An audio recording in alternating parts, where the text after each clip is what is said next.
রমজান মাসে সাধারণ ফিতরা কত হবে তা সাধারণত প্রতি বছর রমজান মাসের মাঝামাঝি সময় ইসলামিক ফাউন্ডেশন বা দেশের জাতীয় ফিতরা নির্ধারণ কমিটি আনুষ্ঠানিকভাবে ঘোষণা করে। তবে গত বছর এবং ইসলামের সাধারণ নিয়ম অনুযায়ী একটি ধারণা নিচে দেওয়া হলো। ফিতরার সম্ভাব্য হার। বাংলাদেশে ফিতরা সাধারণত ইসলামিক শরিয়াহ অনুযায়ী পণ্যগুলোর গম, আটা, কিশমিশ, খেজুর, পনির বাজার মূল্যের ওপর ভিত্তি করে নির্ধারিত হয়। সর্বনিম্ন ফিতরা গত বছর 2025 সাল সর্বনিম্ন ফিতরা ছিল 115 টাকা আটার দাম অনুযায়ী। এবারও এর আশেপাশে বা বাজারের বর্তমান দরের ওপর ভিত্তি করে কিছুটা কম বেশি হতে পারে। সর্বোচ্চ ফিতরা উন্নতমানের খেজুর বা পনিরের দাম অনুযায়ী এটি 2970 টাকা বা তার বেশি হতে পারে।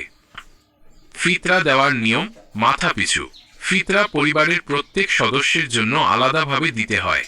শরিয়াহ অনুযায়ী এর পরিমাণ হল: গম বা আটা 1 কেজি 650 গ্রাম অর্ধ সা, খেজুর, কিশমিশ, জব বা পনির 3 কেজি 300 গ্রাম 1 সা। নোট: 2026 সালের রমজানের সঠিক এবং সরকারি হিসাবটি জানতে রমজানের 10-15 দিন পার হওয়া পর্যন্ত অপেক্ষা করতে হবে। সাধারণত তখন বর্তমান বাজার দর যাচাই করে কমিটি চূড়ান্ত রেট ঘোষণা করে।